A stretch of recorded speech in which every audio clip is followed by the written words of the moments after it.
Hello दोस्तों, स्वागत है आपका हमारे YouTube चैनल में। तो देखिए, आज यूपी पुलिस से संबंधित जो है जीएस के क्वेश्चन लेकर के आए हैं। तो इनकी जो है चर्चा भी करेंगे डिटेल में जो है, और क्वेश्चन भी देखते चलिए। देखते हैं आप लोगों कितने सही है क्वेश्चन है। तो देखिए, पहला क्वेश्चन है, रिकेट्स बीमारी किसके अभाव से होती है? तो आंसर हो जाएगा विटामिन डी की कमी से। और ये रोग किसमें होता है? बच्चों में, क्योंकि हड्डियां क्या हो जाती है? कमजोर हो जाती है, ठीक है, तो उनमें। और यदि आ जाए बड़ों में, कौन सा रोग हो जाता है? हड्डियां उनकी भी कमजोर हो जाती है, तो वो कौन सा रोग है? तो उसको कहते हैं ऑस्टियोमलेशिया। क्या कहते हैं? हाँ, तो बड़ों में लिख लो। छोटों का पता है सबको, बड़ों का नहीं पता है। तो बड़ों की भी हड्डियां कमजोर हो जाती है, तो ऑस्टियोमलेशिया रोग कहते हैं उसी को, ठीक है। किसकी आवश्यकता पड़ती? विटामिन डी की। और विटामिन डी का रासायनिक नाम क्या है? कैल्सीफेरॉल। लिख लीजिएगा, कैल्सीफेरॉल भी कहते हैं, ठीक है। क्लियर? क्यों भाई? चलिए आगे कह रहा है क्वेश्चन, कंप्यूटर का वह भाग जो प्रोग्राम डिजाइन करता है, लिखता है और मेंटेन करता है, क्या कहलाता है? प्रोग्रामर कहलाता है। जो प्रोग्राम करता है पूरा, प्रोग्रामर कहलाता है। क्या कहलाता है? हाँ, आगे आइए। प्रधानमंत्री नरेंद्र मोदी जी ने पानीपत से किस अभियान को प्रारंभ किया था? तो हरियाणा के पानीपत से उन्होंने प्रारंभ किया था बेटी बचाओ और बेटी। लेकिन अब ध्यान रखिएगा, इसका नाम बदल गया है। क्या हो गया इसका नाम? तो लिखिए, बेटी आपकी धनलक्ष्मी विजय लक्ष्मी, ये हो गया है नया नाम। बेटी आपकी धनलक्ष्मी विजय लक्ष्मी, ये नाम कर दिया गया है। बेटी बचाओ बेटी पढ़ाओ का नाम बदल करके। हाँ, बेटी आपकी धनलक्ष्मी विजय लक्ष्मी, वही पे जोड़ लिया करिए पेपर में। यहाँ होने दो गंदा पेपर, जितना लिखोगे उतना याद रहेगा हमेशा, ठीक है। इसी में ऐड करते जाइए सब। आगे आइए। अंतरिक्ष यात्री को अंतरिक्ष से आकाश ऐसा दिखता है, नीला, बैंगनी, काला, लाल। काला दिखता है। कैसा दिखता है? तो बताइए, कोई है भारतीय अंतरिक्ष यात्री जो गए हों? राकेश शर्मा। कब गए थे? 1984 में। कब गए थे? उस समय इंदिरा जी प्रधानमंत्री थे। तो उन्होंने पूछा भी था कि कैसा दिख रहा है भारत? तो कहा था सारे जहां से अच्छा हिंदुस्तान हमारा, ठीक है। आगे आइए भारतीय लोगों। कह रहा है क्रायोजेनिक्स का मतलब क्या होता है? तो क्रायोजेनिक्स इंजन होता है। तो जितने भी उपग्रह होते हैं ना, पीएसएलवी जीएसएलवी वाले, ये सब इसी इंजन से। तो ये होता है बहुत निम्न तापमान का अध्ययन। तो इसमें हाइड्रोजन का जो है प्रयोग किया जाता है, ठीक है। हाँ, तो आंसर क्या हो जाएगा? बहुत निम्न तापमान का अध्ययन। 6 नंबर ऊपर देखिए क्वेश्चन है, वनस्पति के द्वारा शोषण किया गया अतिरिक्त जल ज्यादातर इसके द्वारा हवा में विलीन या छोड़ देता है, ठीक है, विलीन हो जाता है। किसकी वजह से? तो पत्ते की ऊपरी सतह की वजह से। और इसी को कहते हैं वाष्पोत्सर्जन की क्रिया। क्या कहते हैं? तो लिख लो भाई, इसी क्रिया को कहते हैं वाष्पोत्सर्जन की क्रिया कहते हैं, ठीक है। अगला क्वेश्चन कह रहा है, न्यूट्रॉन की खोज किसने की थी? तो देखिए, तीनों याद रखिएगा। तो न्यूट्रॉन की तो की थी चैडविक ने। किसने की थी? चैडविक ने। और यदि आ जाता इलेक्ट्रॉन की खोज, तो इलेक्ट्रॉन की थी जे थॉमसन या टॉमसन है। और प्रोटॉन की थी रदरफोर्ड ने की थी। क्लियर? चलिए, तो खोज भी की थी इन्होंने 1932 में। आए किसकी? न्यूट्रॉन की, चैडविक ने। और ये कैसा कण है? उदासीन। न्यूट्रॉन क्या होता है? उदासीन कण होता है ना, ये भी याद रखिएगा आप लोग। कह रहा सौर परिवार में निम्न में से कौन सा ग्रह सूर्य से अधिकतम दूरी पर है? तो वरुण। कौन सा? और नजदीक आ जाता तो बुध। सूर्य के नजदीक बुध और सबसे दूर में वरुण है, ठीक है। चलिए अगला क्वेश्चन कह रहा है, गतिमान एक्सप्रेस एक सेमी हाई स्पीड ट्रेन है जो नई दिल्ली और आगरा के बीच अधिकतम कितने किलोमीटर प्रति घंटे की चाल से चलती है? 160 किलोमीटर। हाँ याद रखिएगा, 160 किलोमीटर प्रति घंटे की चाल से चलती है। आगे आइए, इनमें से कौन सी नदी भारत में पश्चिम दिशा में बहती नदी नहीं है? नहीं है। साबरमती क्यों? इसमें हो जाएगा कृष्णा नदी। बाकी नर्मदा, साबरमती और लूनी ये सब पश्चिम की ओर गिरने वाली नदियां हैं। ये सब एस्टुरीज का निर्माण करती, घाटियों का निर्माण करती है। और जो इधर गिरती है पूर्वी तट पर बंगाल की खाड़ी में, वो सब डेल्टा का निर्माण करती है, डेल्टा बनाती है। ठीक है, क्या हो जाएगा? कृष्णा। कृष्णा बंगाल की खाड़ी में गिरती है। ठीक है, बाकी सब वहां भी गिरती है, अरब है सागर में गिरती है। ठीक है, तो बताओ कृष्णा नदी कहाँ से निकलती है? महाबलेश्वर से। कहाँ से? हाँ याद रखिएगा। आगे आइए, 11 नंबर देखिए, उत्तर प्रदेश की भौगोलिक सीमा सर्वाधिक राज्यों को स्पर्श करती है। निम्नलिखित में कौन सा राज्य इसमें शामिल नहीं है? उत्तराखंड कह रहा है, मध्य प्रदेश, उड़ीसा, झारखंड। उड़ीसा से नहीं छूती है। ठीक है, हाँ, और सबसे छूती है। उत्तराखंड से तो अलग ही हुआ है, उत्तर प्रदेश से ना, मध्य प्रदेश भी और झारखंड भी छूता है। ठीक है, आगे आइए, कह रहा है कौन सी झील भारत की सबसे बड़ी खारे पानी की झील है और यह भारत की सबसे बड़ी झील भी है? तो यहाँ पे आंसर है डल झील, बूलर झील, चिल्का झील, डीडवाना झील। तो चिल्का झील कहाँ पे है? उड़ीसा में। और वैसे सांभर भी है, और सांभर झील कहाँ पे है? राजस्थान में है सांभर झील। ठीक है, और ये चिल्का झील है उड़ीसा में, 70 किलोमीटर लंबी है और 30 किलोमीटर ये चौड़ी झील है। ठीक है, कह रहा है कौन सी मिट्टी भारत में सर्वाधिक मात्रा में पाई जाती है? जलोढ़। हाँ जलोढ़ हो जाएगा। ठीक है, फिर आइए, भारत के संविधान की अनुसूची में असम, मेघालय, त्रिपुरा और मिजोरम राज्यों में जनजातीय क्षेत्रों के प्रशासन के संबंध में प्रावधान है। कौन सी अनुसूची? कह रहा है 5वीं, 10वीं, 6वीं, 4थी। तो 6वीं अनुसूची में 4 इन जनजातीय राज्यों का उल्लेख है, जबकि 5वीं में जनजातियों का उल्लेख है, जनजाति के प्रशासन का उल्लेख मिलता है। ठीक है, तो सब कितनी अनुसूची इस समय? 12। बताइए प्रथम अनुसूची में किसका उल्लेख है?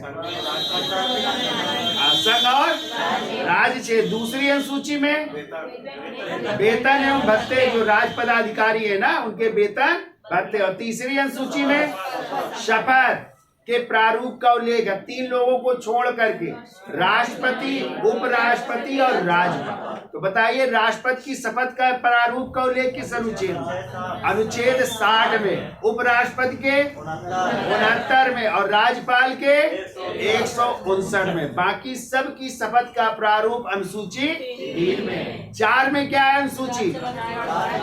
राज्यसभा में सीटों का आवंटन, किस राज्य से कितनी सीटें राज्यसभा में। और 5वीं में जैसे बताया जनजातीय क्षेत्रों का। 6वीं में यही 4 राज्य कौन कौन से? असम, मेघालय, त्रिपुरा और मिजोरम जनजातीय क्षेत्रों के बारे में। 7वीं में केंद्र और राज्यों के बीच शक्तियों का विभाजन। ठीक है, कितने विषय? 3। संघ सूची के विषय, राज्य सूची और समवर्ती सूची, इनकी कहानियां। ठीक है, 8वीं सूची में भाषाएं कितनी? 22 भाषाएं हैं। ठीक है, जब संविधान बना था तो कितनी भाषाएं थी? 14। 15वीं कौन सी जोड़ी गई? सिंधी। किस संविधान संशोधन द्वारा?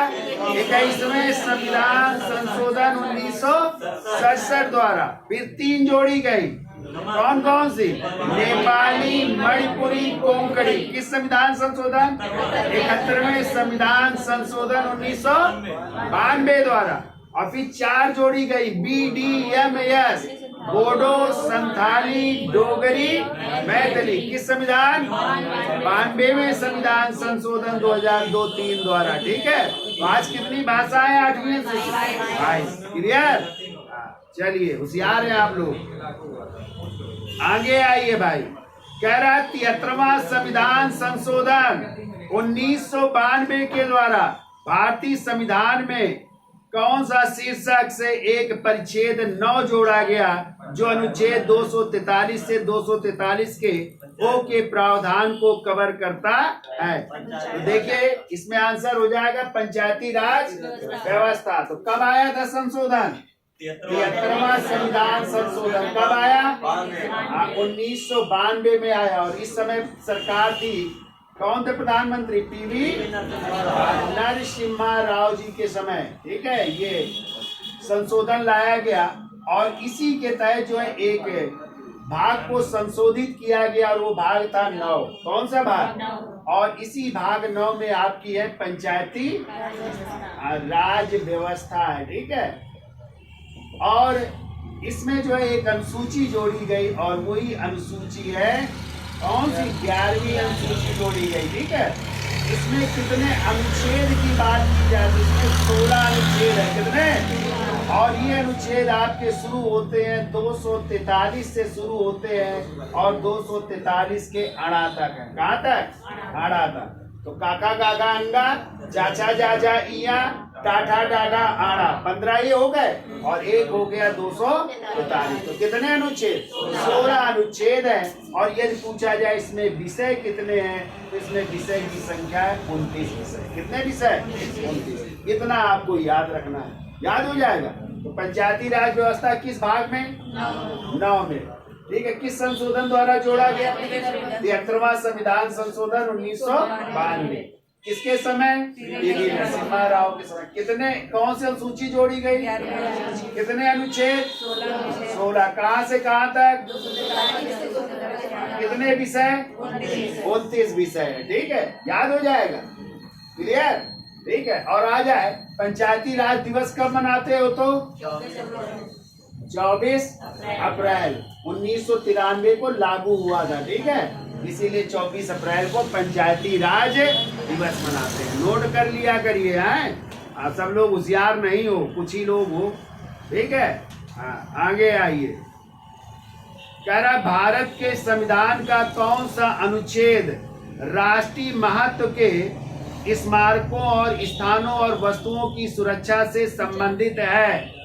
तो कह रहा अनुच्छेद 48 का अनुच्छेद 49 और अनुच्छेद 50। किसमें है? अनुच्छेद 49 में है। ठीक है, और ये क्या है? राज्य के नीति निदेशक तत्व। तो बताइए राज्य के नीति निदेशक तत्व किस भाग में है? जल्दी से बताइए। भाग 4 में है। कहाँ से लिए गए थे?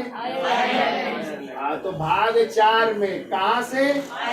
आयरलैंड से। ये राज्य के नीति निदेशक तत्व है। ठीक है, या इन्हीं को डीपीएसपी भी कहते हैं। तो अनुच्छेद कितने से कितने तक है? 36 से लेकर के 51 तक है। और कहाँ से लिए गए? आयरलैंड के संविधान से। ठीक है, याद हो जाएगा। तो देखिए मेन तो याद ही रखिएगा। अनुच्छेद 40 में क्या है? इसमें ग्राम पंचायतों का गठन की बात की गई कि राज्य का कार्य है ये है ग्राम पंचायतों का। फिर देखिए मेन याद रखिएगा। अनुच्छेद 44 में समान नागरिक संहिता है। समान नागरिक संहिता या सिविल कॉमन कोड की बात की गई है। और भारत का एकमात्र राज्य है जहाँ पे ये सिविल कॉमन कोड लागू है। और वो राज्य कौन सा है भैया? तो वो राज्य गोवा में ही लागू है। बाकी जो है हर जगह अलग अलग कानून है। हिंदू के उत्तराधिकार विवाह अधिनियम सब अलग है। मुस्लिम में मुस्लिम पर्सनल लॉ बोर्ड है। तो अलग अलग धर्म के अलग अलग कानून है। ठीक है, केवल गोवा ऐसा राज्य है जहाँ पे। तो अब बात की जा रही ना सिविल कॉमन कोड की लाने की, कि सब जगह समान कानून हो जाएगा जो विवाह के है। तो अपने यहाँ जो है विवाह हिंदू धर्म में क्या है कि शादी होगी तो रजिस्टर्ड। ठीक है, और तलाक होगा तो भी कोर्ट से होगा। जबकि इस्लाम धर्म में 3 बार तलाक तलाक तलाक कह देने से क्या हो जाता है? तलाक हो जाता है ना। इसी को कहते हैं तलाक बिद्दत। अब समाप्त हो गया है, लेकिन अभी भी तो 2 चीज है, तलाक हसन और तलाक आहसन, है ना। एक बार तलाक कहने से तलाक नहीं होता, 2 बार तलाक कहने से तलाक नहीं होता, 3 बार कह दोगे तो अब दंड है भारत में, ठीक है, वही कहलाता है तलाक बिद्दत। क्लियर? चलिए फिर आइए देखो अनुच्छेद 45 में क्या है। तो इसमें है 0 से 6 वर्ष तक के बच्चों को पालन पोषण, उनको निःशुल्क शिक्षा भरण पोषण की जिम्मेदारी किसकी? राज्य की। ठीक है, फिर देखिए अनुच्छेद 48 में देख लीजिए। तो 48 में कृषि एवं पशुपालन की बात की गई। किसकी बात की गई है? कृषि एवं पशुपालन को वैज्ञानिक ढंग से करने की, और इसी में गो हत्या निषेध की भी बात की गई है। ध्यान रखिएगा, कई बार आया है क्वेश्चन कि गो हत्या निषेध का उल्लेख किस अनुच्छेद में? 48 में। ऐसे इधर देखिए 48 के काम में आ जाए तो 48 के काम में कहा गया है पर्यावरण एवं वन संरक्षण। पर्यावरण एवं वन संरक्षण, ठीक है, एवं वन्य जीवों की सुरक्षा किसका कार्य होगा? राज्य का। ठीक है, और जो पूछा गया है अनुच्छेद 49, और इसी में बात की गई जो प्राचीन धरोहरें हैं, जो प्राचीन स्मारक हैं, उनकी सुरक्षा कौन करेगी?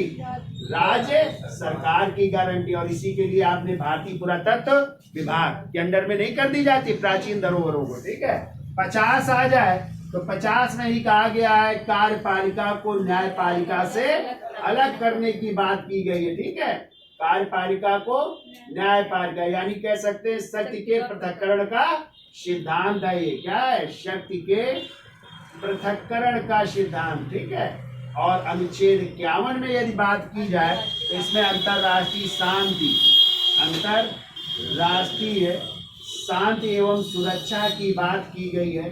और कभी कभी ये ना करके पूछ लिया जाता है विदेश नीति की बात किसमें की गई? तो इसी 51 में की गई है। ठीक है, विदेश नीति की भी बात की गई है। तो ये मेन है, कुछ कोई भी आ सकता है। ठीक है, तो आप सब याद रखना है, केवल 49 ही नहीं याद रखना है, सभी याद रखना है, याद हो जाएंगे। पर्यावरण से संबंधित अनुच्छेद पूछे जाए तो 3 जगह है। देखो, एक तो अनुच्छेद 21 मूल अधिकार में पूछा जाए, मूल अधिकार में पर्यावरण का उल्लेख कहाँ पे? तो अनुच्छेद 21 में। कहाँ पे?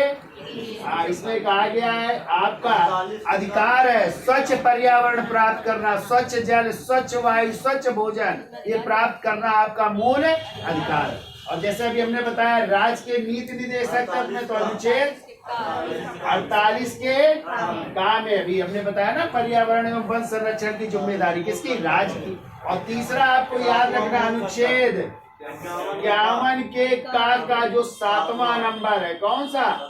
तो मूल कर्तव्य है ना 51 के काम में, और इसी मूल कर्तव्य में जो 7वां मूल कर्तव्य है उसमें कहा गया प्रत्येक नागरिक का ये कर्तव्य है वो स्वच्छ पर्यावरण बनाए रखे, झीलों को जो है, जो जीव जंतु है उनको क्या करे? सुरक्षा प्रदान करिए, आपकी जिम्मेदारी है। तो 3 जगह इस तरह पर्यावरण का उल्लेख है। कहाँ कहाँ? मूल अधिकार में अनुच्छेद 21, राज्य के नीति निदेशक तत्व में 48 के का में, और मूल कर्तव्य में 51 के का 7 नंबर।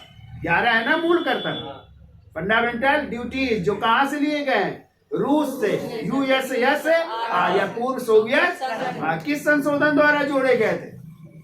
22वें संविधान संशोधन 1976 द्वारा। किस समिति की सिफारिश पर? सरदार स्वर्ण सिंह समिति की सिफारिश पर जोड़ा गया। कभी कभी क्वेश्चन आ जाता है कि जब मूल संविधान बना था तो कितने मूल कर्तव्य थे? एक भी नहीं थे। ठीक है, कब जोड़े गए? 22वें संविधान संशोधन 1976 द्वारा। जब संविधान बना था तो एक भी मूल कर्तव्य इनको बाद में जोड़ा गया, ये भी याद रखिएगा आप लोग, जो मारी आओ 10 है। हाँ, क्लियर? चलिए आगे चलते हैं। कह रहा भारत का संविधान सभा द्वारा कब अपनाया गया और 26 जनवरी 1950 को लागू किया गया? आंसर है 29 अक्टूबर 1949, 22 दिसंबर 1949, 26 नवंबर 1949 और 3 जनवरी 1950। क्या होगा आंसर भैया?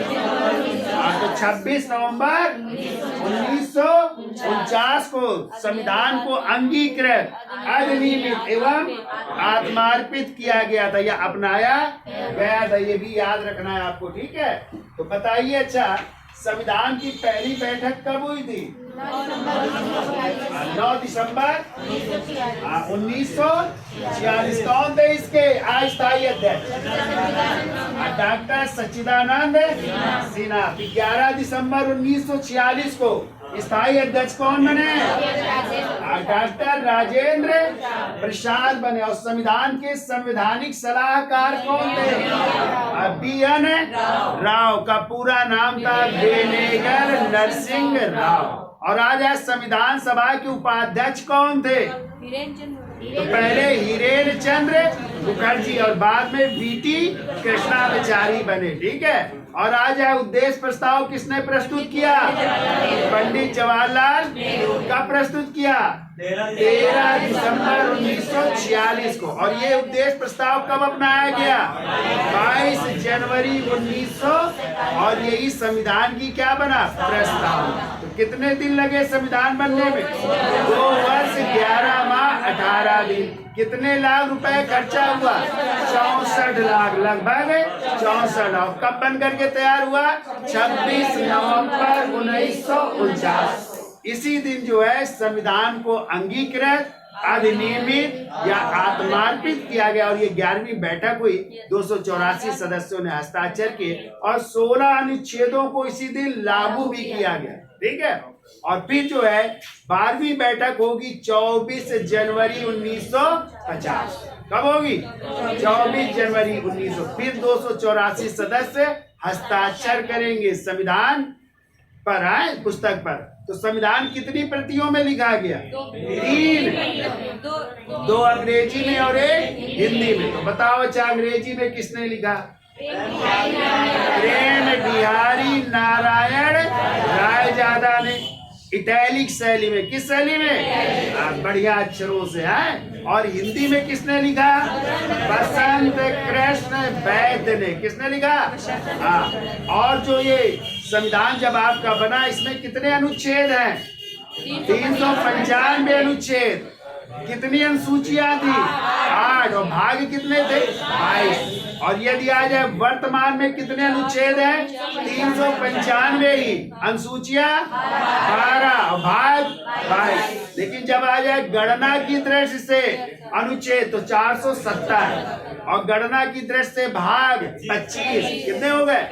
25 हो गए। और अनुसूचियां 12 ही है। तो गणना की दृष्टि से बढ़ाना, केवल आ जाए वर्तमान में तो 395 ही मारेंगे आप लोग हैं। और संविधान कब लागू हुआ? 26 जनवरी 1900। और 24 जनवरी 1950 को ही डॉक्टर राजेंद्र प्रसाद क्या चुने गए? राष्ट्रपति चुने गए। और उन्होंने भी शपथ ली 26 जनवरी 1950 को। और उनको शपथ दिलाई थी उस समय संघीय न्यायालय के मुख्य न्यायाधीश थे हीरालाल जे। जबकि आपका जो सर्वोच्च न्यायालय ये स्वतंत्र हो रहा है 28 जनवरी का 1950। 26 न मारिएगा। कब स्वतंत्र हुआ? इसके पहले संघीय न्यायालय था। ये भी ध्यान रखिएगा। और ध्यान रखिएगा, देखो 24 जनवरी को 3 चीजें और अपनाई गई। आर भी याद रखिएगा। एक आर से याद रखना राष्ट्रगान आता है सबको। एक आर से याद रखिएगा राष्ट्रगीत आता है सबको। और एक आर से याद रखिएगा राष्ट्रपति गीत। ठीक है।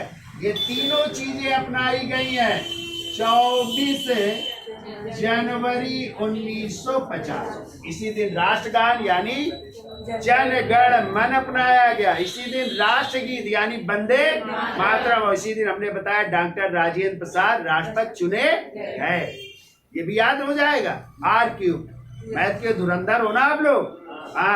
3 R बराबर R³ होता है ना। तो याद हो जाएगा तीनों चीज। चलिए होशियार हैं आप लोग। आगे चलते भारत के जवानों। कह रहा है उत्तर प्रदेश के में बुद्ध ने अपना पहला उपदेश दिया और अपने कार्यविधि की नींव रखी। सबने गौतम बुद्ध के बारे में पढ़ा है। गौतम बुद्ध का जन्म कब हुआ था? अरे 563 ईसा पूर्व में। कहाँ पे? नेपाल की तराई में स्थित कपिलवस्तु के रुमंदेई के लुम्बिनी नामक गांव में आम्र उद्यान में। कुछ भी आ जाए। ठीक है। पिता का नाम शुद्धोदय, माँ का नाम महामाया या माया देवी। जन्म के 7वें दिन माँ का देहांत हो गया।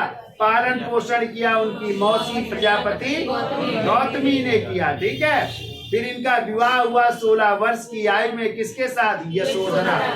किसके साथ?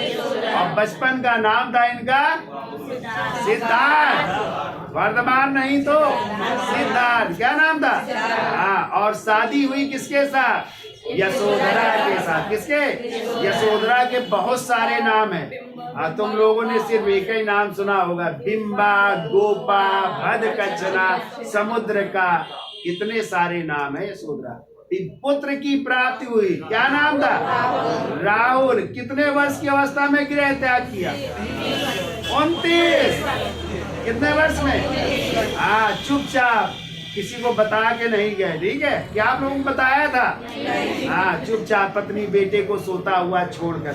यही घटना क्या कहलाई? महाभिनिष्क्रमण। क्या कहलाई? हाँ। फिर इन्होंने जो है यदि पूछा जाए, जो ग्रंथ है या वैदिक ग्रंथों की शिक्षा ली थी विश्वामित्र से। ठीक है, ये अच्छी किताबों में मिलेगा।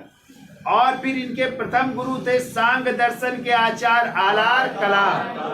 फिर योग की विद्या ग्रहण की थी रुद्रक राम पुत्र से।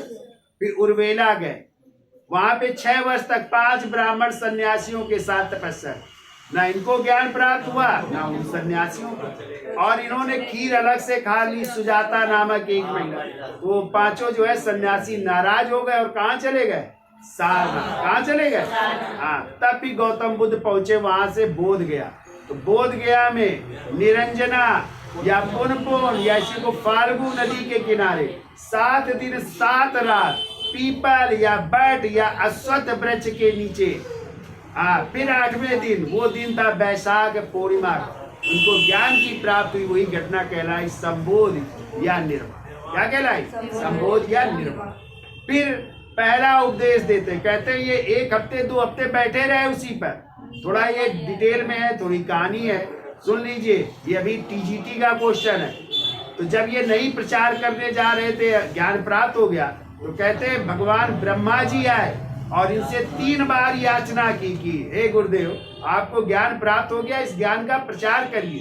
तभी ये टीजीटी का क्वेश्चन है, सोशल साइंस में आया था कि किसने जो है गौतम बुद्ध से 3 बार याचना की कि आप जो है अपने ज्ञान का प्रसार करिए। तो क्या आंसर होगा? ब्रह्मा जी। ये आप लोगों ने नहीं पढ़े, हम पढ़ाते हैं। ठीक है, तो जिसने पढ़ा होगा उनको हम बताते भी। तो पहला उपदेश कहाँ दे रहे हैं? सारनाथ में। उन्हीं 5 ब्राह्मण सन्यासियों को जो इनका साथ छोड़ करके उर्वेला से कहाँ चले गए थे? सारनाथ। ठीक है, और यही घटना कहलाती है धर्म चक्र। एक क्वेश्चन और आता है कि कौन सी घटना बैसाख पूर्णिमा के दिन नहीं घटित हुई? सुनो, जन्म गौतम बुद्ध का, गृह त्याग, ज्ञान की प्राप्ति और निर्वाण यानी मृत्यु को कहते हैं महापरिनिर्वाण। तो कौन सी घटना बैसाख पूर्णिमा? तो गृह त्याग की घटना बैसाख पूर्णिमा को नहीं घटित हुई थी। बाकी सब घटनाएं बैसाख पूर्णिमा के दिन हुई। ठीक है, दूसरी चीज याद रखना है, सारनाथ का ही दूसरा नाम। हाँ, आंसर सारनाथ ना है तो इसके ही नाम है मृगदाव और ऋषि पत्तन भी कहते हैं सारनाथ। क्लियर? सारनाथ के ये 2 और नाम है, याद रखिएगा। क्या क्या? मृगदाव और ऋषि पत्तन। तो आंसर क्या हो जाएगा भाई? सारनाथ में उपदेश दिया था। ठीक है, हाँ, इसी को कहते हैं धर्म चक्र प्रवर्तन। और आज सर्वाधिक उपदेश कहाँ दिए थे? कौशल की राजधानी श्रावस्ती में। कहाँ पे? और मृत्यु कहाँ हुई थी? महापरिनिर्वाण पूसी नारा के मल या पूसी नगर के मल। कब हुई थी? तो जन्म हुआ था 563 ईसा पूर्व और मृत्यु हुई थी 80 वर्ष की आयु में। तो 80 को क्या कर दोगे? घटा देंगे, चूंकि ईसा पूर्व उल्टा चलता है। तो कब मृत्यु हुई? 483 ईसा पूर्व में। कहाँ पे? कुशी नगर में या कुशीनारा। और इसी घटना को कहते हैं महापरिनिर्वाण कहते हैं, मृत्यु की घटना को। ये भी याद रखिएगा। ठीक है, इनके शरीर के 8 टुकड़ों को 8 उस समय के जो राजवंश थे उन्होंने इसको बांटा था, तो 8 स्तूप बने थे और इन्हीं 8 स्तूपों को खुदवा करके अशोक ने 84,000 बौद्ध स्तूपों का निर्माण करवाया था और उन्हीं 84,000 बौद्ध स्तूपों को नष्ट करवाने वाला है पुष्यमित्र शुंग, जो ब्राह्मण धर्म का न्याय था। इसीलिए पुष्यमित्र शुंग को बौद्धों का हत्यारा कहा जाता है। क्लियर? हाँ, चलिए आगे आइए। भारत के जवानों, कह रहा है जनवरी 1858 में लॉर्ड कैनिंग कहाँ चले गए और दिल्ली डिवीजन को छोड़कर उत्तरी पश्चिमी प्रांत का गठन किया। आंसर होगा इलाहाबाद चले गए। कहा? और वहीं पे जाकर के भी 1 नवंबर 1858 को महारानी विक्टोरिया का घोषणा पत्र इलाहाबाद के मिंटो पार्क में पढ़ा था। क्लियर? आ गया समझ में? हाँ, इलाहाबाद होगा, त्रावणकोर नहीं। त्रावणकोर तो केरल में है। ठीक है, वहीं से घोषणा पत्र जारी किया है ना। चलिए आगे आइए। भारत के जवानों, कह रहा है किस दिन उत्तर प्रदेश के हिमालय क्षेत्र में उत्तराखंड नामक एक नया राज्य अस्तित्व में आया? तो देखो 25वां राज्य आपका कौन सा बना था? 25वां राज्य बना था गोवा, याद रखिएगा। ठीक है, फिर जो है 26वां राज्य बना आपका कौन सा? छत्तीसगढ़ बना। कब बना? 1 नवंबर 2000 को। पिछली बार कोई आया था पुलिस में कि कौन सा राज्य कब बना? ठीक है, देखिएगा, आया था। और फिर 27वां राज्य बना था आपका कौन सा? यही उत्तराखंड, उत्तर प्रदेश से अलग हट करके। कब बना? 9 नवंबर 2000 को। और फिर 28वां आपका राज्य बना कौन सा? झारखंड, बिहार को काट करके। कब? 15 नवंबर 2000 को बना। और फिर 29वां राज्य बना कौन सा बना? पहले तो तेलंगाना, इसको काट करके आंध्र प्रदेश को काट करके 2 जून 2014 को। ठीक है, तो पहले 29 राज्य थे, लेकिन वर्तमान में 28 राज्य हो गए। और 28 राज्य का मतलब जम्मू कश्मीर अब क्या हो गया? केंद्र शासित प्रदेश हो गया। इसलिए राज्यों की संख्या कितनी है? 28। जबकि केंद्र शासित प्रदेश आपके 9 हो गए थे, 7 पहले थे।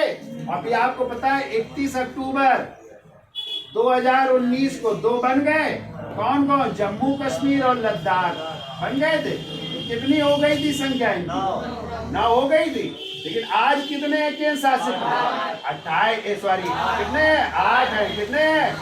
तो 8 कैसे रह गए? तो आपको याद रखना होगा। हाँ, दादरा नागर हवेली, दादरा नागर हवेली प्लस दमन दीव, इनको एक कर दिया गया है। क्या कर दिया गया?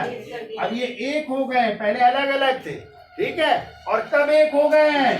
तो ये भी डेट याद रखनी, 26 जनवरी 2020 से ये एक हो गए हैं। ठीक है, 19 में ये बने थे केंद्र शासित और 20 में ये दोनों एक हो गए। लिख लिया करो भारत के जवानों। हाँ, हमें पता है कल भूल जाओगे। हाँ, हमें पता है कल भूल जाओगे, तो लिख लिया करो जिन लोगों ने नहीं पढ़ा है। ठीक है, और जो पढ़े हैं तो लिखा है, उनका हमने दिखाया है। चलिए भाई आगे चलते हैं। तो उत्तराखंड पूछा गया है, कब हो जाएगा? 9 नवंबर 2000 को। आगे आइए भारत के जवानों, कह रहा उत्तर प्रदेश के सबसे शानदार लोक नृत्यों में से एक है। इस शैली में एक मुश्किल संतुलन नृत्य शामिल है। इसमें एक घूंघट घोड़े या घूंघट काढ़े महिला नर्तकी सिर पर लकड़ी के पिरामिड के मंच पर एक साथ 108 लैंप रख कर नृत्य करती है। वो नृत्य कहलाता है चरकुला या चारकुला नृत्य। और ये नृत्य है कहाँ का भैया? ब्रज है, उत्तर प्रदेश में भी। किस जिले का? ब्रज। और ब्रज का मतलब मथुरा। कहाँ का है? लिख लो, चारकुला ब्रज। यानी ये बहुत पूछा जाता है, चारकुला नृत्य है तो ब्रज या मथुरा का है। तो महिलाएं 108 क्या रख करके? लैंप रख करके नृत्य करती है। ठीक है, आप लोग भी कर सकते हैं पढ़ाई में। ठीक है, हाँ आगे आइए, निम्नलिखित में कौन सा रासायनिक परिवर्तन है? तो पटाखों का जलना, ये दहन क्रिया होती है ना, तो पटाखों का क्या होगा? जलना। कैसी क्रिया है? रासायनिक क्रिया है भैया, है? अब बाकी देख लो। अच्छा कह रहा है मैग्नीशियम तार का गर्म होना, कपड़े सुखाना, पानी में चीनी का घुलना, ये सब भौतिक परिवर्तन है। ठीक है, कैसे परिवर्तन है? भौतिक परिवर्तन है। आगे आइए, निम्नलिखित में कौन सा विकल्प लेड का चिन्ह है? लेड है, और लेड माने होता है शीशा। क्या होता है भैया? शीशा होता है, और शीशा का सूत्र होता है पी। तो देखो और दिए, के का मतलब, के का मतलब होता है पोटेशियम। ठीक है, ये भी याद रखिएगा। और क्या दिए? एयू, एयू का मतलब ऑस्ट्रेलिया। हाँ, अरे सोना। क्या होता है? सोना होता है एयू माने। क्या मारा हुआ? ऑस्ट्रेलिया। हमारे भारत के जवानों। और एक है एन ए का मतलब होता है सोडियम होता है। क्लियर? चलिए, तो ये भी सब लिख लीजिएगा, सब में आए किसका मतलब क्या होता है। ठीक कह रहा है, निम्नलिखित में किस वैज्ञानिक ने चेचक के टीके की खोज की थी? एडवर्ड जेनर ने। किसने की थी? हाँ, एडवर्ड जेनर ने। किसकी? चेचक के। और यहीं पे होता है पोलियो के टीके की खोज जॉन साल्क ने। किसने? जॉन साल्क ने। और पेंसिलिन का आविष्कार अलेक्जेंडर फ्लेमिंग ने। और कुछ नहीं पता तुम लोगों को। चलिए आगे चलते हैं भाई। कह रहा है, निम्न में से कौन से मच्छर से उत्पन्न रोग नहीं है? डेंगू, जीका, चिकनगुनिया और दाद। तो दाद नहीं है, दाद होता है कवक से, फंगी से। ठीक है, किससे होता है? आज जब दिन भर खुजली करते रहते हो तो वही है दाद, रिंग वर्म। तो किससे होता है? कवक, और कवक का मतलब फंगी। आगे आइए, देखो आ गया जीएसटी। बिल को पारित करने वाला सर्वप्रथम राज्य है असम। और जीएसटी बिल कब लागू हुआ? 1 जुलाई 2017। जीएसटी का full name good and service tax, वस्तु एवं सेवा कर। ये भी याद रखो, कभी कभी फुल नेम भी आ जाता है। तो गुड एंड सर्विस टैक्स, वस्तु एवं सेवा कर कब लागू हुआ? 1 जुलाई 2000। अरे होशियार हो भारत के जवानों। आगे आइए सर। कह रहा है, विश्व ओजोन दिवस कब मनाया जाता है? 16 सितंबर को। और बताइए जरा, जो ओजोन परत होती है किस मंडल में पाई जाती है? समताप मंडल या स्ट्रेटोस्फीयर। ओजोन परत को मापने की इकाई डाप्सन यूनिट। ओजोन परत हमें किससे सुरक्षा प्रदान करती है? अल्ट्रावायलेट रे, सूर्य से निकलने वाली पराबैंगनी किरणों से। ठीक है, बताओ ओजोन परत को कौन सी गैसें नुकसान पहुंचाती है? CFC, chlorofluorocarbon. कहाँ से निकलती है? जितनी भी शीतलन, आपके घर में एसी है, फ्रिज है, ठीक है, कोल्ड स्टोर, आइसक्रीम फैक्ट्रिया, डिओड्रेंट या परफ्यूम, या फिर इससे पेंट से भी निकलती है। ठीक है, चलिए इससे ज्यादा क्वेश्चन नहीं बनेंगे। आगे आइए सर। कह रहा है, आयरलैंड की राजधानी और मुद्रा का नाम क्या है? आयरलैंड की राजधानी डबलिन। कैनबरा ऑस्ट्रेलिया की है। डबलिन। और मुद्रा यहाँ की है यूरो। क्या है मुद्रा? यूरो मुद्रा है। और डबलिन राजधानी है। एक जरूर आती है राजधानी। ठीक है, याद रखिएगा आप लोग। आगे आइए भाई। कह रहा है, भारत की संचित निधि से निधि निकालने के लिए निम्नलिखित में किसका अनुमोदन अनिवार्य है? संसद, भारत की संसद। और जब आ जाए वो आकस्मिक निधि, सुनो, आकस्मिक निधि से धन निकालने का अधिकार है राष्ट्रपति। ठीक है, और संचित निधि से धन निकालने का अधिकार है संसद। आगे आइए भारत के जवानों, कह रहा राज्य विधानसभा में कोई भी धन विधेयक पुनः स्थापित नहीं किया जा सकता बगैर तो राज्य के राज्यपाल की संस्तुति से। जैसे केंद्र में धन विधेयक किसकी अनुमति से, राष्ट्रपति की अनुमति से पेश होता है ना, वैसे राज्य की विधानसभा में किसकी अनुमति से, राज्यपाल की अनुमति से पेश होता है। क्लियर? चलिए होशियार हैं आप लोग। आगे आइए, स्टेट बैंक ऑफ इंडिया का राष्ट्रीयकरण कब किया गया? 1 जुलाई 1955 को स्टेट बैंक का पूछा जा रहा है, बैंकों का नहीं पूछा जा रहा है, SBI का पूछा जा रहा है, जिसको पहले इंपीरियल बैंक नाम था ना, हाँ, तो उसका है ये। तो कब है? 1 जुलाई 1955। क्लियर? आगे आइए, कह रहा है एक उच्च न्यायालय का न्यायाधीश अपना त्याग पत्र संबोधित करता है किसको? राष्ट्रपति, भारत के मुख्य न्यायाधीश, उसके राज्य के उच्च न्यायालय के मुख्य न्यायाधीश या राज्य के राज्यपाल। इसमें राष्ट्रपति हो जाएंगे। क्या हो जाएंगे? राष्ट्रपति हो जाएंगे। ठीक है। अगला क्वेश्चन कह रहा है, आजाद हिंद फौज के अधिकारियों ने लाल किले में चल रहे मुकदमे में उनके पक्ष में निम्नलिखित में से किसने वकालत की थी? कह रहा है CR दास, मोतीलाल नेहरू, मोहम्मद अली जिन्ना, सर तेज बहादुर सप्रू। बताइए आंसर। CR दास। भैया भूला भाई, देसाई थे यहाँ पे ऑप्शन। गुड। चलिए तो देखिए, आजाद हिंद फौज का मुकदमा लड़ा था, उस समय नेतृत्व किया था भूला भाई देसाई ने। किसने?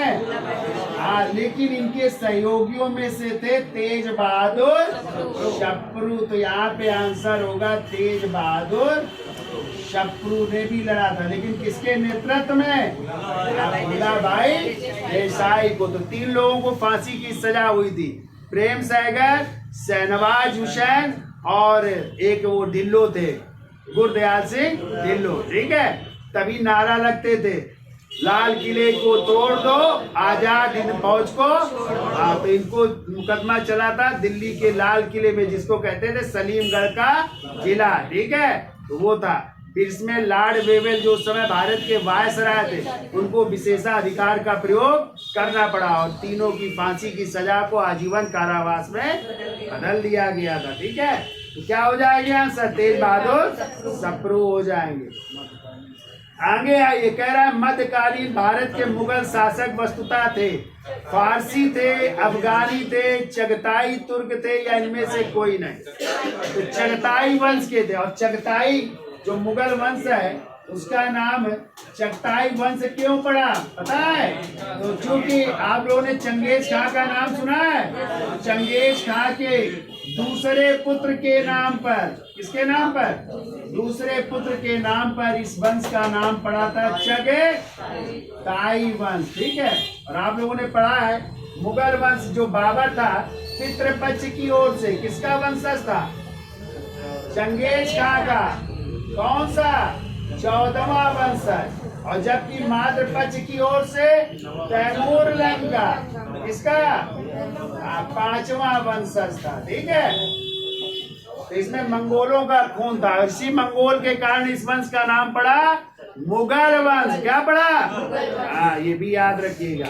अरे होशियार हैं आप लोग। आगे आइए, प्रधानमंत्री नरेंद्र मोदी ने सितंबर 2018 में किस राज्य में समय एयरपोर्ट का उद्घाटन किया है? सिक्किम। क्या हो जाएगा? आगे आइए, कह रहा है युद्ध अभ्यास 2018 सैन्याभ्यास का आयोजन भारत के किस राज्य में हुआ था? उत्तराखंड हो जाएगा। क्या हो जाएगा? ये कह रहा है लड़ाकू विमान तेजस में हवा में ईंधन भरने का परीक्षण सितंबर 2018 में कहाँ किया गया? तो आगरा और ग्वालियर। ग्वालियर हो जाएगा, आगरा और ग्वालियर में। ठीक है। फिर कह रहा है यूरोपीय संघ और नाटो की सदस्यता हेतु किस देश में सितंबर 2018 में जनमत संग्रह हुआ? तो मैसिडोनिया या इसी को मके, जहाँ का राजा था सिकंदर। नाम सुना है? तो वो कहानी हो जाएगी भैया। आगे आइए, कह रहा है चंद्रगुप्त द्वितीय को और किस नाम से जाना जाता है? तो विक्रमादित्य। वैसे तो बहुत सारे नाम थे, देवगुप्त, देवराज, देवश्री, ठीक है। और इनका नाम मेहरौली के लौह स्तंभ में चंद्र मिलता है और चंद्र की पहचान चंद्रगुप्त द्वितीय विक्रमादित्य से की गई। आगे आइए, कह रहा गीत गोविंद के लेखक कौन है? जयदेव। और जयदेव किसके दरबार में रहते थे? लक्ष्मण सेन के, सेन वंश के राजा, लिख लो, लक्ष्मण सेन के दरबारी कवि थे, ठीक है, जिन्होंने गीत गोविंद लिखी थी। कह रहा है किस लड़ाई में मोहम्मद गोरी के लिए दिल्ली क्षेत्र खोल दिया गया? तो तराइन का द्वितीय युद्ध। तो तराइन के भैया 3 युद्ध हुए हैं। कितने हुए हैं? 3। पहला हुआ 1191 में, किसके किसके बीच?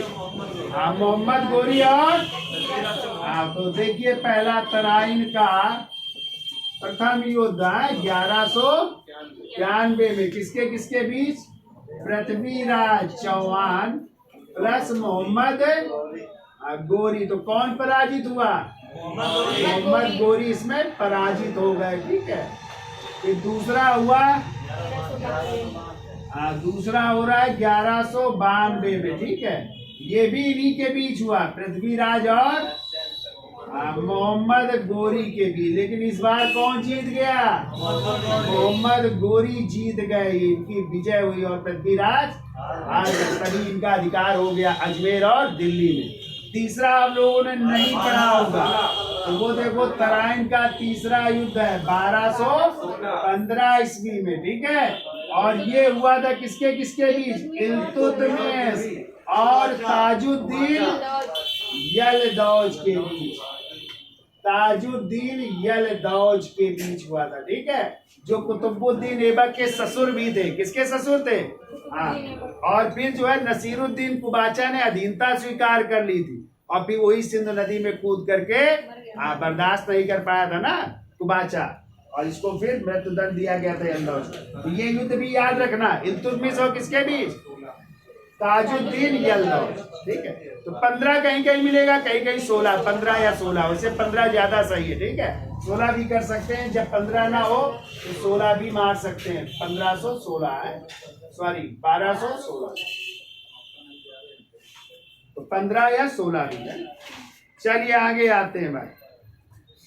कह रहा है कहाँ तक पहुंचे? चौथा कह रहा है निम्नलिखित में कौन सी घटना है कालक्रम की दृष्टि से सही है?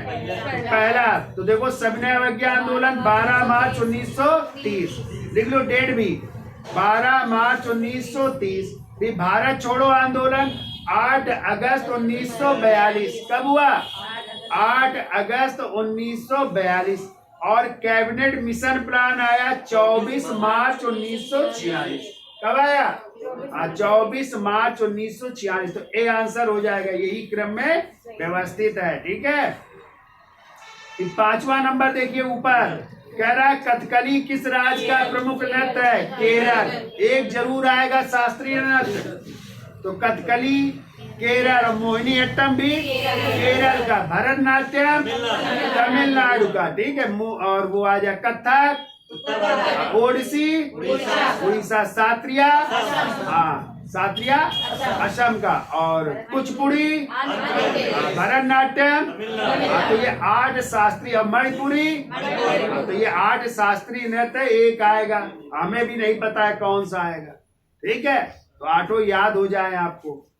चलिए आगे, कह रहा है गुप्त स्थापत्य कला का सर्वोत्कृष्ट नमूना, तो देवगढ़, झांसी या ललितपुर का दशावतार मंदिर, जिसमें पहली बार शिखर का प्रयोग किया गया। शिखर जानते हो, ऊपर पतला जाकर के है। और आ जाए ईंटों से निर्मित गुप्तकालीन, हाँ, तो कानपुर में भीतर गांव का मंदिर किससे है?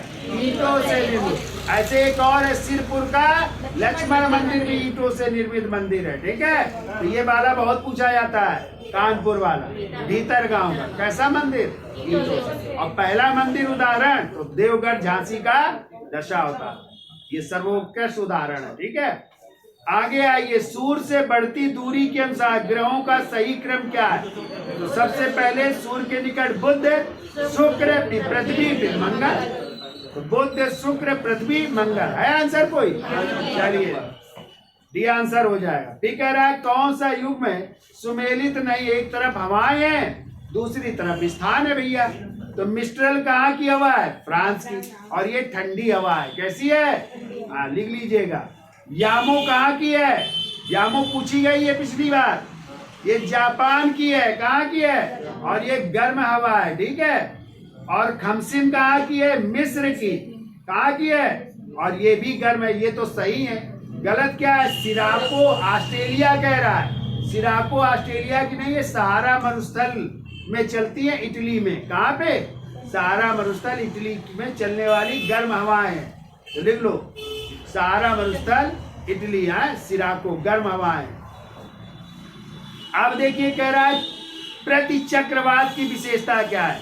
हमने आपको पढ़ाया है वर्ल्ड ज्योग्राफी। चक्रवात आता है तो क्या होता है? मौसम गड़बड़ हो जाता है, और प्रति चक्रवात आता है तो मौसम स्वच्छ। तो इसी का उल्टा होता है, ठीक है। तो प्रति चक्रवात का मतलब क्या होगा? स्वच्छ आसमान हो जाएगा, ठीक है, स्वच्छ आकाश हो जाएगा। 10वां नंबर आइए भाई, कह रहा लोयस का पठार निर्मित है किससे? पवन कृत। ये वायु द्वारा निर्मित होता है, ठीक है, हवाओं से निर्मित होता है। और ये लोयस का पठार है फ्रांस के, कहाँ पे? अल्सस प्रांत में, लोयस नामक ग्राम में, ठीक है। कहाँ पे है? फ्रांस में, याद रखिएगा। फिर आइए कह रहा है भारत में कृषि वस्तुओं के संबंध में न्यूनतम समर्थन मूल्य, प्रपाड़, मूल आदि से संबंधित आयोग कौन है? तो कृषि एवं क्या हो जाएगा? कृषि लागत और मूल्य आयोग। पहले इसका नाम था कृषि मूल्य आयोग। क्या नाम था पहले? पहले नाम था कृषि मूल्य आयोग, लिख लो। और इसका नाम रखा गया था पहले 1965 में। लिखो 1965 में क्या नाम था इसका? कृषि मूल्य आयोग, कृषि मूल्य आयोग 1965। लेकिन अब नाम क्या हो गया? तो लिखो कृषि लागत, कृषि लागत और मूल्य आयोग। और ये नाम कर दिया गया 1985 में। कब कर दिया गया?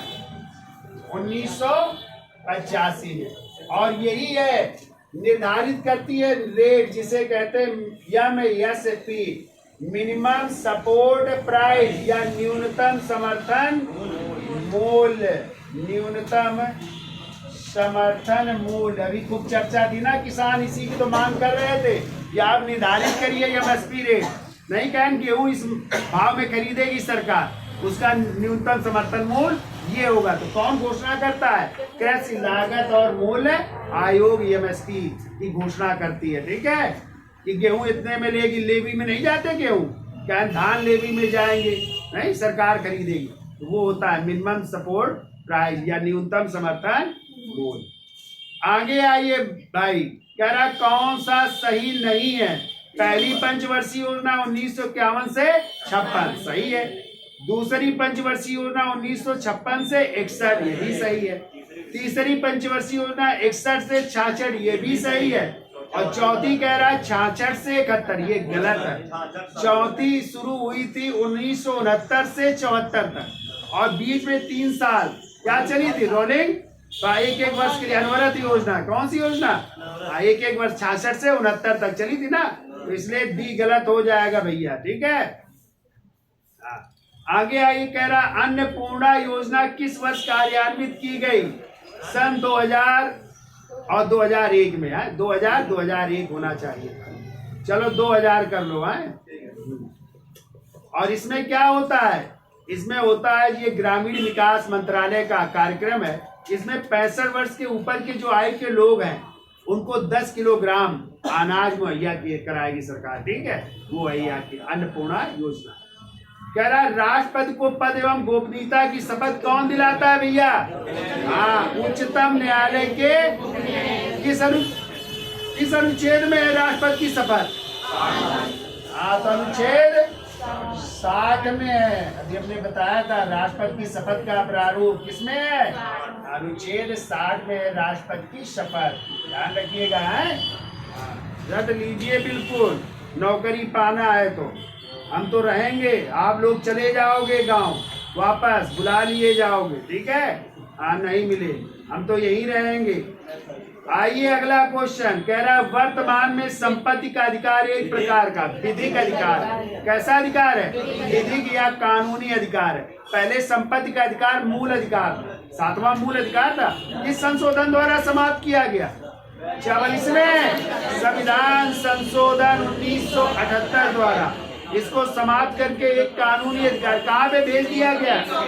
अनुच्छेद 300 के काम में। कहाँ पे? और कैसा अधिकार हो गया? विधिक या कानूनी। कह रहा है संविधान द्वारा, अच्छा कह रहा है इस अनुच्छेद के द्वारा 6 से 14 वर्ष तक के आयु के बच्चों के लिए शिक्षा का अधिकार मूल अधिकार माना गया। 21 का अभी पढ़ाया था ना, अनुच्छेद 21 का किस संशोधन द्वारा?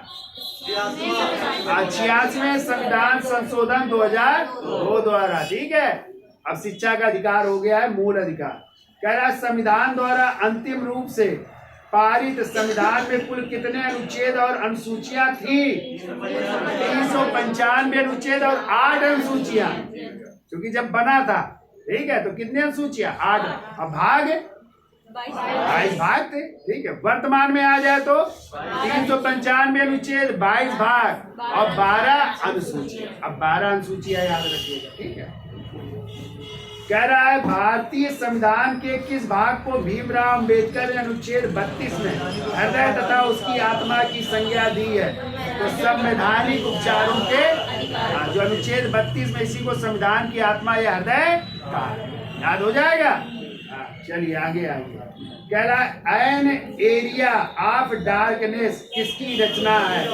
तो ये है विद्याधर सूरज प्रसाद न्यायपाल, BS न्यायपाल। ये जो है 1964 में लिखी थी, इनका यात्रा वृत्तांत है।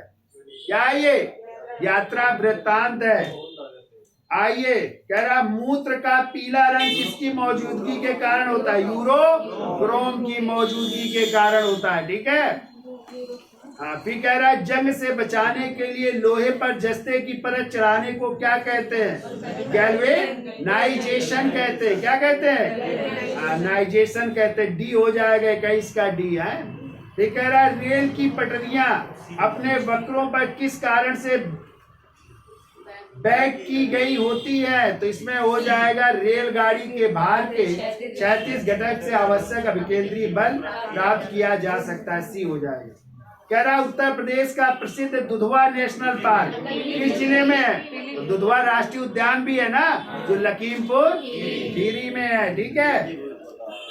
कह रहा विमुद्रीकरण का अर्थव्यवस्था पर निम्न में से क्या प्रभाव पड़ता है? तो दोनों आंसर हो जाएंगे, डी है। फिर आइए उत्तर प्रदेश के किस आर्थिक क्षेत्र में सर्वाधिक साक्षरता है? तो बुंदेलखंड क्षेत्र में है, ये हो जाएगा। उत्तर प्रदेश में कस्तूरबा गांधी बालिका विद्यालय योजना कब शुरू हुई? 2004 में। अगस्त 2004 में। उत्तर प्रदेश के पहले राज्यपाल कौन थे? सरोजनी नायडू। कौन थे? और मुख्यमंत्री? अच्छा, उत्तर प्रदेश के पहले मुख्यमंत्री गोविंद बल्लभ पंत थे। जब आ जाए महिला मुख्यमंत्री कौन? कब मारेंगे? सुचेता कृपलानी मारेंगे। बताइए कि एक लोक संगीत दिए गए स्थानों से सुमेलित करिए भाई। अच्छा नहीं है कह रहा, तो कजरी बनारस सही है, होली ब्रज सही है, नौटंकी हाथरस सही है, बिरहा कानपुर ये गलत है, बिरहा है बुंदेलखंड का, ध्यान रखिए। निम्नलिखित में पुलिस व्यवस्था में सुधार हेतु श्रेष्ठ उपायों में से कौन है? इसमें सी कर लो। जनता की समस्याओं के प्रति संवेदनशीलता व मानवीय व्यवहार। जिले में आपराधिक प्रशासन का प्रमुख कौन होता है? जिला मजिस्ट्रेट होता है। निम्नलिखित में कौन अधिकतम ध्वनि प्रदूषण का कारण? जेट विमान सर्वाधिक धनु। तो बताओ ध्वनि की तीव्रता किससे नापते हो? डेसिबल से। किससे? और आवृत्ति हर्ट्ज से। किससे? अरे होशियार हो आप। कह रहा है घड़ियाल प्रोजेक्ट किस नदी में स्थापित है? चंबल। कौन सी नदी? वैसे घड़ियाल प्रोजेक्ट की शुरुआत हुई थी 1975 में उड़ीसा के तिकड़पाड़ा से। नहीं 1975 उड़ीसा के तिकड़पाड़ा, फिर यहाँ पे बाद में हुआ चंबल वगैरह में, ठीक है।